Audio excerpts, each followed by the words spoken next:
Lire et construire un tableau.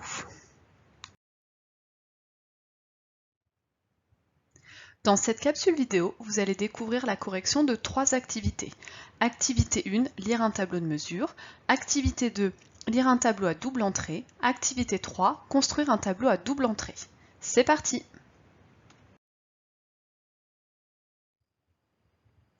Activité 1, lire un tableau de mesure.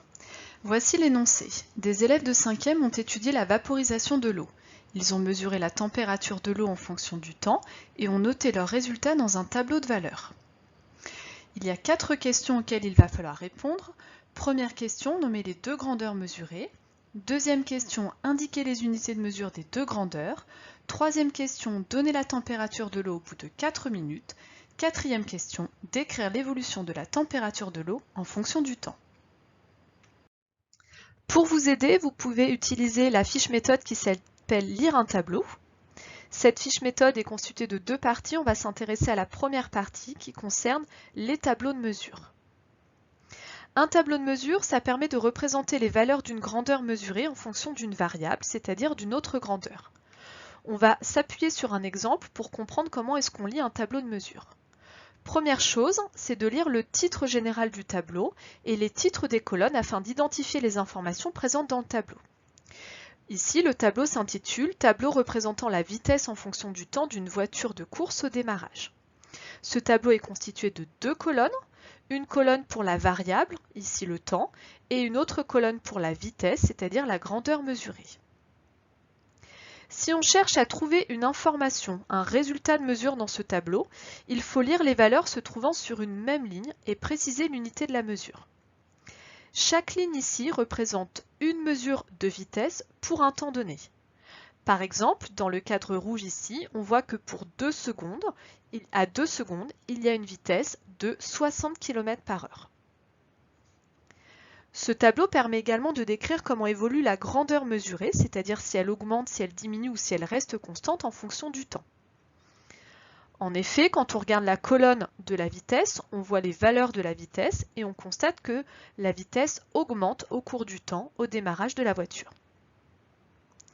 Remarque, ce tableau a été construit en colonne, c'est-à-dire à la verticale, mais on peut tout à fait le construire à l'horizontale, c'est-à-dire avec des lignes. Passons à la correction de l'activité. Donc, on va garder le tableau de mesure sous les yeux et on va au fur et à mesure répondre aux questions.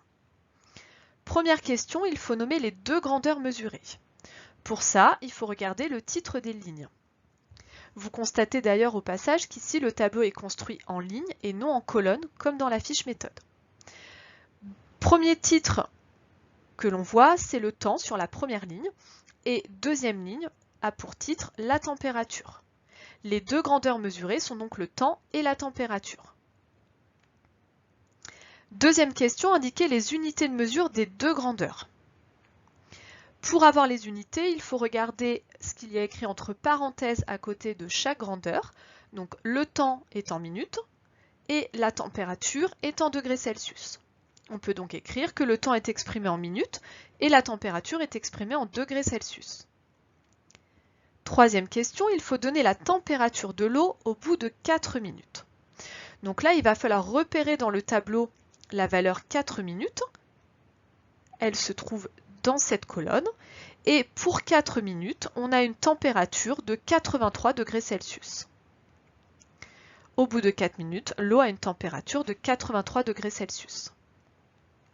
Dernière question, décrire l'évolution de la température de l'eau en fonction du temps. Donc là, on va s'intéresser à la ligne température et on va regarder précisément les valeurs.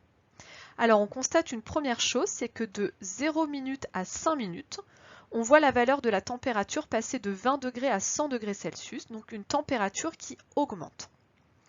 À partir de 5 minutes, on constate que la valeur de la température est toujours égale à 100. On va donc dans notre phrase réponse, qui va commencer par « on observe », puisqu'on est dans la description, indiquer les 2 éléments importants du tableau. Donc dans la première partie, la température augmente, dans la deuxième, elle reste constante. On peut appuyer notre phrase par des valeurs de temps pour préciser de quand à quand la température augmente ou quand est-ce qu'elle stagne. On peut écrire par exemple, on observe que la température augmente pendant les 5 premières minutes, puis elle reste constante à 100 degrés Celsius.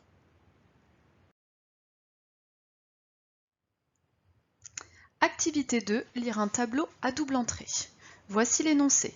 Répondre aux questions en utilisant les informations issues du tableau, les grandeurs vues en cours de sciences en 6e et en 5e, présentées dans la fiche méthode les grandeurs physiques.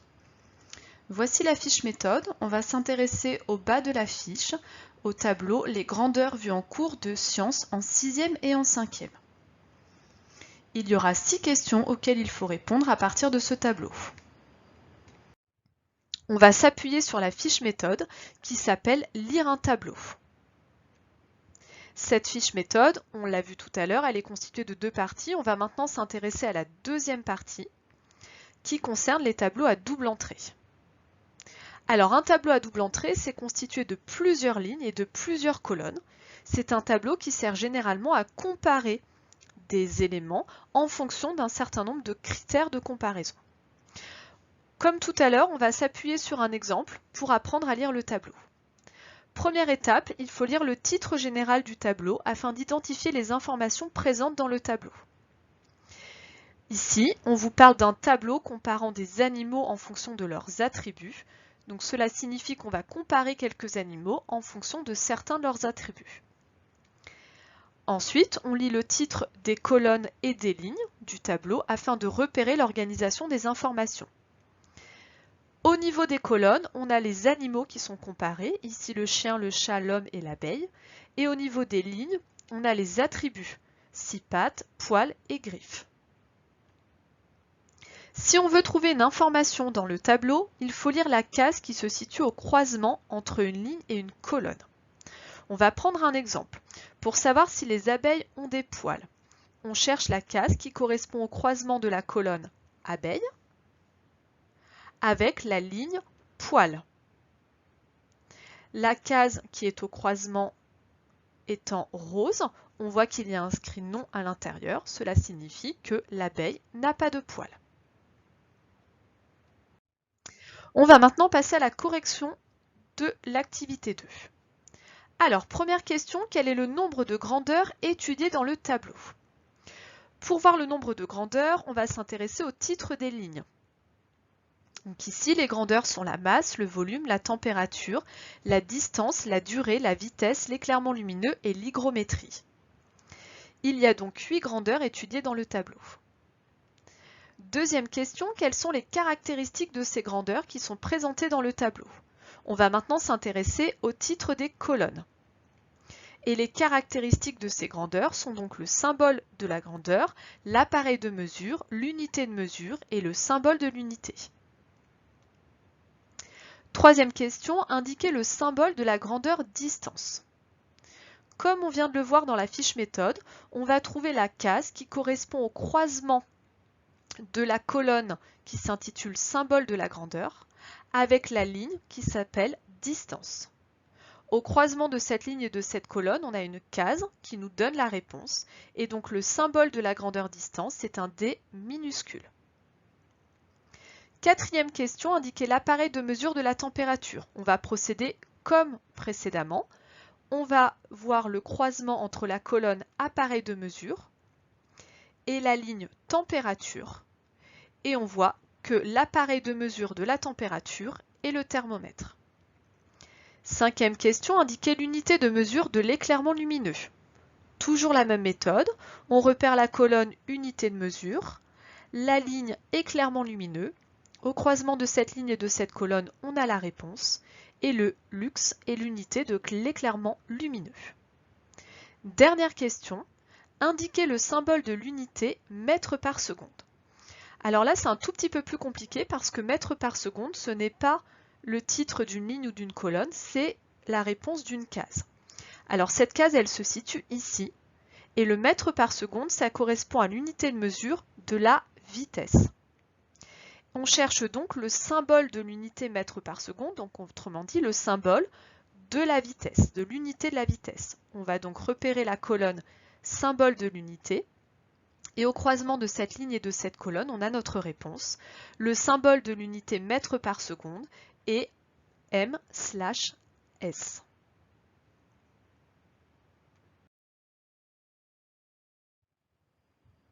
Activité 3. Construire un tableau à double entrée. Voici l'énoncé. À partir des cartes d'identité des planètes, construire un tableau permettant de comparer les planètes proposées en fonction de certaines de leurs caractéristiques. Type de planète, distance au Soleil, diamètre de la planète et température de surface. Pour vous aider à répondre à la question, vous avez une fiche qui s'intitule « Carte d'identité des planètes » où vous trouvez les cartes d'identité des 8 planètes du système solaire. Pour vous aider, vous aviez à disposition la fiche méthode « Construire un tableau à double entrée ».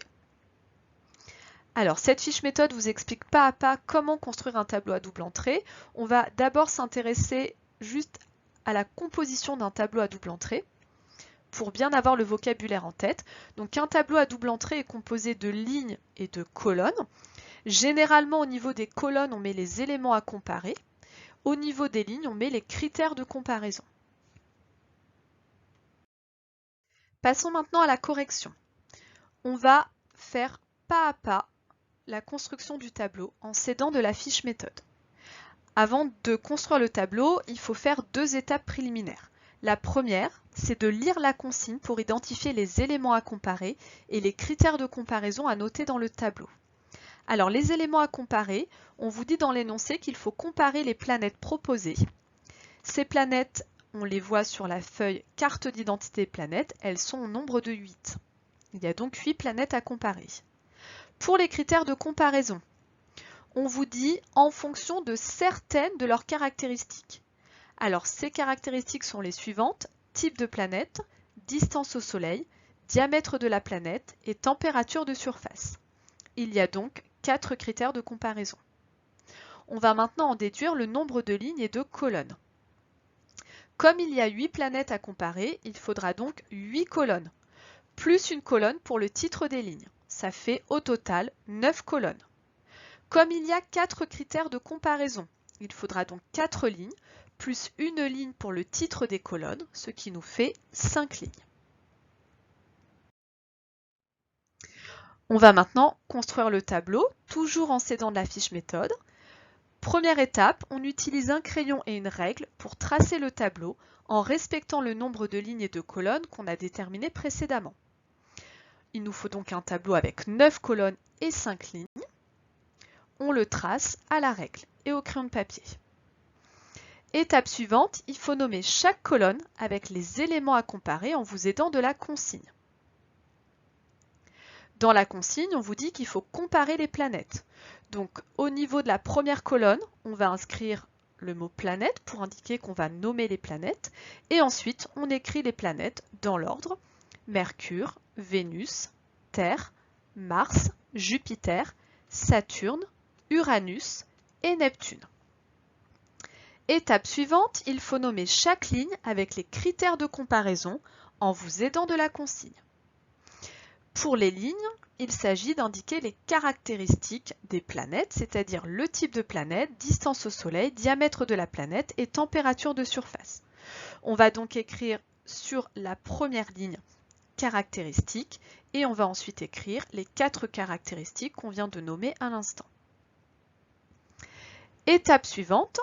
Le tableau est prêt au niveau des lignes et des colonnes. Il faut donc compléter chaque case avec les informations trouvées dans les documents. On va prendre un exemple. On va compléter la première colonne qui concerne la planète Mercure. Donc on prend à côté de nous la carte d'identité de la planète Mercure et on va compléter au fur et à mesure le tableau. Première information qu'on veut, c'est le type de planète. Sur la carte d'identité, on vous indique que c'est une planète rocheuse. On peut donc écrire dans la case « planète rocheuse ». Deuxième information qu'on vous demande, c'est la distance au Soleil. Dans la carte d'identité, on vous indique que c'est de 58 millions de kilomètres. On peut donc l'inscrire dans le tableau. On vous demande ensuite le diamètre de la planète. On le trouve pareil sur la carte d'identité et on peut l'inscrire dans le tableau. Et enfin, on vous demande la température de surface qui est de moins 183 degrés Celsius à 430 degrés Celsius. On peut donc l'inscrire dans le tableau. On procède ainsi pour chaque planète en cédant des cartes d'identité et on complète au fur et à mesure le tableau. Alors, voici le tableau entièrement rempli. Il nous reste plus qu'une dernière étape à réaliser, c'est de rédiger un titre sous la forme tableau comparant en fonction. Et donc ici, ce tableau permet de comparer les planètes en fonction de quelques-unes de leurs caractéristiques.